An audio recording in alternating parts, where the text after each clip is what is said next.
I must be feeling the whiskey's helping, I think. I just sent an email to the repair guy that repairs Sol, put her away now, because I did send him a text earlier on saying that I wanted my money back, blah blah. So he tried to get in contact with me, so I sent him an email basically saying that I don't want to bother you. I'm not going to ask for the money back because I realised you spent your hours and your days trying to fix Sol, and she's obviously been very troublesome,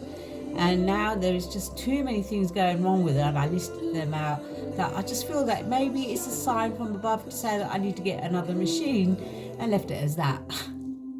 So if he's a really generous, nice guy, he would probably reply back, you know what, I'll come round and fix her for you, or bring it back to mine and we'll just see what we can do with her. Or he could be a total asshole and go, not reply back and say, Christy, I earned myself a bit of money and I've sent her a daft machine back. But although I do think there's just too much going on with Sol, that fixing it is going to cost me just as much in just buying another one.